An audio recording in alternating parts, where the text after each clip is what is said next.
ఒక పాట ఎలా పాడాలంటే అనుకుందాం. ఒక వస్తువు నేల మీద పడితే ఒక గాజు వస్తువు పగిలిపోతుంది గదా! అట్లా మనం పాడడం అనేది పడడం లాంటిదనమాట. పాడుతున్నప్పుడు ఆ వస్తువు కింద పడడం లాంటిదనమాట. ఒక గాజు వస్తువు. మరి గాజు వస్తువుని మనము ఎంత జాగ్రత్తగా తీసుకుపోతాం తెలుసు గదా! పగలకుండా. ఒక పెద్ద అద్దాన్ని పగలకుండా తీసుకుపోతే ఎలా ఉంటుంది? అట్లాంటిది. అప్పుడు ఆ గాజు గాజులానే ఉంటది గదా! ఓహ్! అట్లా అన్నమాట. పాట, ఒక శబ్దము, ఒక పాట అనేది మనం స్ట్రెస్ తీసుకోవడం అంటే తగలడం లాంటిది. తగిలితే దాంట్లో మార్పొచ్చి పగులు ఏర్పడతాయి. కాబట్టి దాన్ని క్షేమంగా ఉంచాలంటే మన స్ట్రెస్ అనేది దాని మీద పడొద్దు. అంటే ఎలాంటి స్ట్రెస్ లేనప్పుడు ఒక దగ్గర ఉంటే గాజు వస్తువు ఎలా ఉంటుంది? దానికి ఏ స్ట్రెస్ తాకలేదనుకో ఎలా ఉంటుంది? అలా పాట పాడాలి.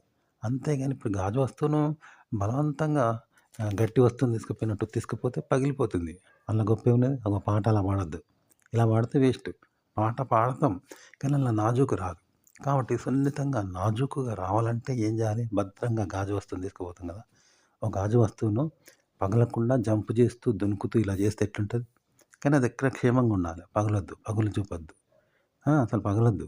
అంటే ఎంత జాగ్రత్తగా కష్టపడాలి అది అసాధ్యం గదా! ఒక పాట అలా పాడాలి. అంటే ఒరిజినల్‌గా ఒత్తిడి లేకుంటే వాయిస్ ఎలా ఉంటుంది? ఒక మనిషి గొంతు ఒత్తిడి లేకుంటే ఆ సౌండ్ ఎలా ఉంటుంది? ఇప్పుడు ఒక కంచు మోగినప్పుడు ఆడ శబ్దం వస్తుంది. ఒక వీణా మ్యూజిక్ వస్తది. దాంట్లో ఒత్తిడి ఉండదనమాట. అలా మనము ఒత్తిడి లేకుండా పాడాలి. పాడితే అది నాజూగ్గా వస్తదనమాట. అంటే ఒక మోటు మనిషిలా ఉంటాడు. ఒక నాజూగ్గా పెరిగిన మనిషి ఎలా ఉంటాడు? ఆ మోటు మనిషి ఎట్లుంటాడు? అనేక ఒత్తిళ్ళు, స్ట్రెస్ వలన మొరటుగా పనిచేసి అది నెగెటివ్‌గా ఎఫెక్ట్ పడతది. శరీరం మీద మడతలు, ముడతలు ఇవన్నీ ఉంటాయి. అదే నాజూగ్గా దూదిలో పొండి పెరిగిన వాడెట్లుంటాడు? దొరబాబు మంచిగా ఉంటాడు కదా! నైస్‌గా. పాట అలా నైస్‌గా వస్తదంట శబ్దం. అప్పుడు మాధుర్యం ఉంటది.